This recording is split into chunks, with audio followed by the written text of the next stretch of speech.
उसी वक्त अपने एक रिश्तेदार रजब को कॉल करती है। रजब घर आता है तो जैनब, रजब और जहीर तीनों मिलकर अहमद को जान से मारने का प्लान बनाते हैं। सबसे पहले जैनब सोनिया को उसके मामू के यहाँ वापस भेजती है और फिर जब अहमद नींद से बेदार होता है तो खाना मांगता है। जैनब उसको खाना तो देती है बट खाने में बेहोशी की दवाई मिला देती है, जिसको खाने के बाद अहमद उसी वक्त बेहोश हो जाता है।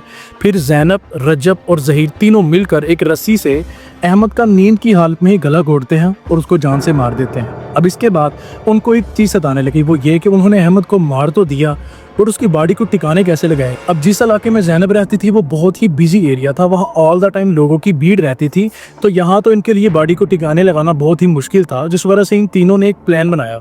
उस प्लान के तहत इन्होंने अहमद की लाश को एक सूटकेस में डाला और रजब के घर चले गए। रजब के घर के पास ही एक रेलवे स्टेशन था। उनका प्लान ये था कि ये जहीर को इस सूटकेस के साथ हैदराबाद की ट्रेन में बिठाएंगे और ये रास्ते में ही उस सूटकेस को फेंक देगा।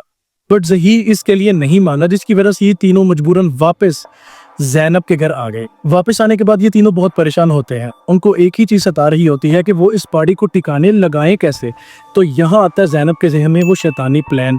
वो रजब और जहीर के साथ डिस्कस करती है क्यों ना वो अहमद की लाश को टुकड़ों में काटे और बाद में उसका कौरमा बनाए और उस कौरमे को कचरे में फेंक दे। इस तरह लोगों को उन पे शक भी नहीं होगा। अगर कोई पूछेगा भी तो मैं कह दूंगी कि ये गोश्त था जो खराब हो गया था और मैंने कचरे में फेंक दिया। अब रजब और जहीर को ये आइडिया बहुत अच्छा लगता है, तो इसी तरह रजब और जहीर अहमद की लाश को टुकड़ों में काटना स्टार्ट कर देते हैं और जैनब उन टुकड़ों का कौरमा बनाना स्टार्ट कर देती है। बट इस कौरमे में वो बहुत ही मसाला और ऑयल डालती है इस वजह से कि बदबू ना फैले। बट इन तीनों की किस्मत अच्छी नहीं होती, वो बदबू ऐसी फैलती है कि पड़ोसी आकर इसके दरवाजे पे दस्तक देना स्टार्ट कर देते हैं। तो इस डर से रजब तो उसी वक्त भाग जाता है, बट जैनब और जहीर दो हंडियाँ रख लेते हैं ऊपर ताकि इस बॉडी को जल्दी जल्दी टिकाने लगाया जाए। बट वो बदबू इतनी ज़्यादा फैल चुकी होती है और इसी बदबू से तंग आकर जैनब के अपने पड़ोसी पुलिस को कॉल कर देते हैं। पुलिस आकर जब के दरवाजे पे दस्तक देती है तो जैनब और जहीर हर चीज़ वहीं छोड़ के घर के पीछे वाले हिस्से से भाग जाते हैं। और दूसरी तरफ जब पुलिस वालों को घर के अंदर से कोई रिस्पांस नहीं आता तो वो दरवाजे को तोड़ देते हैं और अंदर घुस जाते हैं और सीधा जाते हैं किचन में जहाँ से वो बदबू आ रही थी। तो वहाँ जो उनको नज़ारा नज़र आता है उनके होश उड़ जाते हैं। वो देखते हैं कि एक साइड पे आधा कटा हुआ इंसानी जिस्म पड़ा हुआ है और एक साइड पे सालन बन रहा है।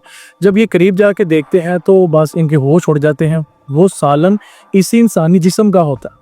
तो वो पूरे घर की तलाशी लेना स्टार्ट कर देते हैं और फिर उनको उसी घर के संदूक के अंदर अहमद का कटा हुआ सर मिलता है। जब पुलिस वाले घर से बाहर आते हैं तब तक मोहल्ले वालों ने जैनब और जहीर को पकड़ लिया था। पुलिस वाले उसी वक्त इन दोनों को गिरफ्तार करते हैं और पुलिस स्टेशन ले जाते हैं। अब इसके बाद इन दोनों के कोर्ट्स ट्रायल शुरू होते हैं और एट द एंड इन दोनों को 7 साल की कैद की सजा सुनाई जाती है।